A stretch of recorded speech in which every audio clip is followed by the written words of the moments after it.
Welcome back to Britology.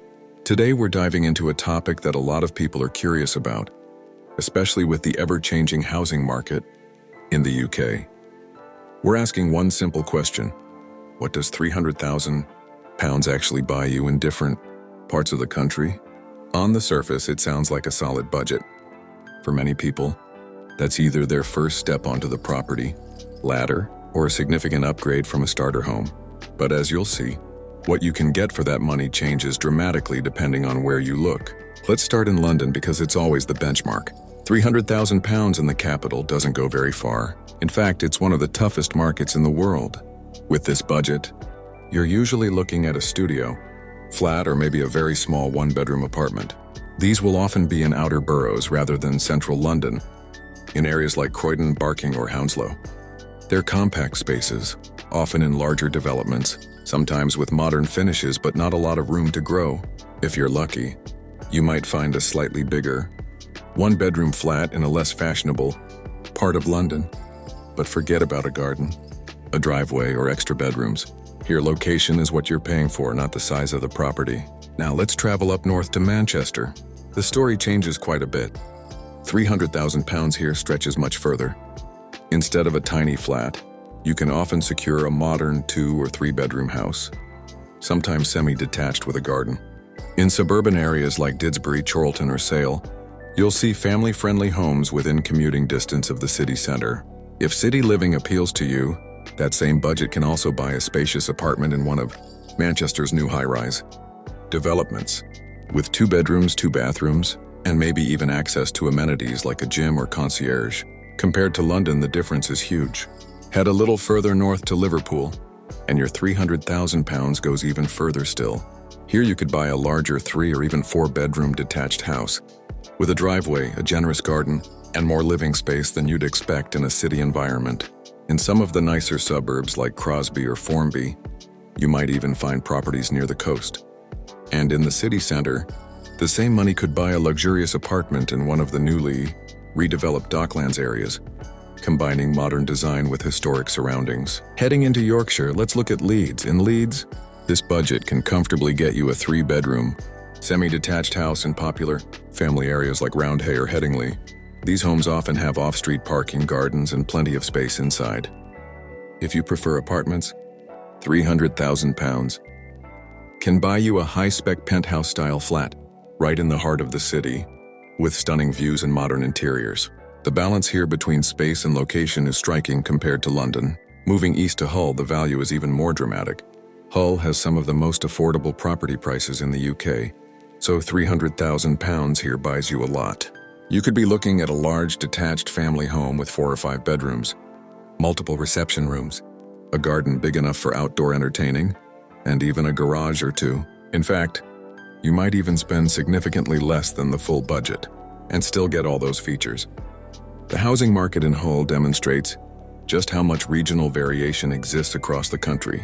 If we head south again and look at Birmingham, Britain's second city, you'll find a mix of options. £300,000 here will typically buy a 3-bedroom, terraced or semi-detached house in a good area like Moseley or Harborne.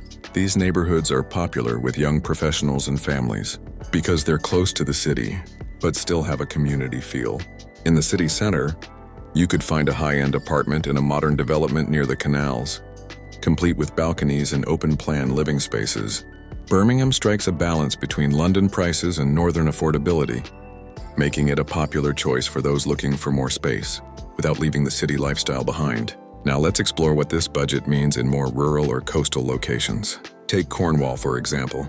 With £300,000, you might be able to buy a cozy 2- or 3-bedroom cottage, perhaps a short drive from the sea.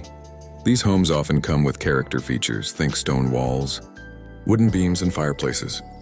However, Cornwall is also highly desirable, and in prime coastal towns like St. Ives or Padstow, your money won't go as far.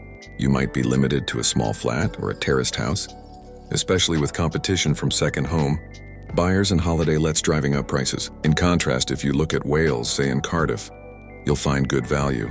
£300,000 could buy you a modern 3-bedroom, semi-detached house in suburbs like Roath or Pontcanna, with gardens and parking. Outside the city, in more rural Welsh areas, The same budget might buy a farmhouse with land, outbuildings, and stunning countryside views.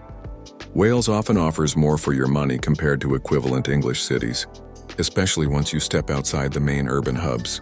Scotland tells another story again.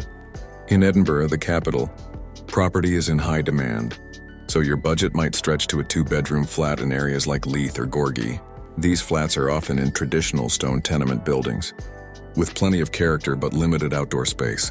If you head over to Glasgow, however, the same money could buy a larger flat or even a 3-bedroom house in desirable neighborhoods like the West End.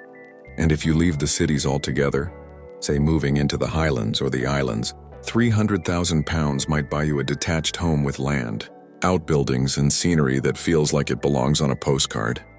It's also worth considering Northern Ireland. In Belfast, £300,000 is a very comfortable budget. You can buy a 4-bedroom detached family home in areas like Malone or Belmont, often with gardens and ample parking. Outside of Belfast, in towns or countryside locations, the same budget stretches even further, often securing larger properties than most families would need. All of this really highlights how dramatically location shapes property value in the UK.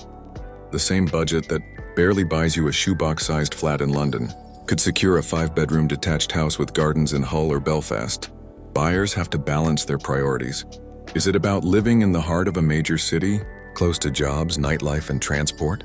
Or is it about maximizing space, comfort, and lifestyle in a more affordable part of the country? The differences also speak to wider issues in the UK housing market. Regional inequality, demand outstripping supply in certain areas, and the pressures of population growth all play a role in shaping what you can get for your money.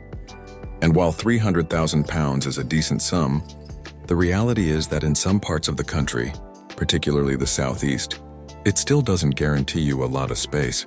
Meanwhile, in the north and in parts of Wales, Scotland, and Northern Ireland, it can go a long way towards securing a family home with room to grow. So whether you're dreaming of a city center apartment, a suburban family home, or a rural retreat, £300,000 opens up very different doors. Depending on where you choose to plant your roots,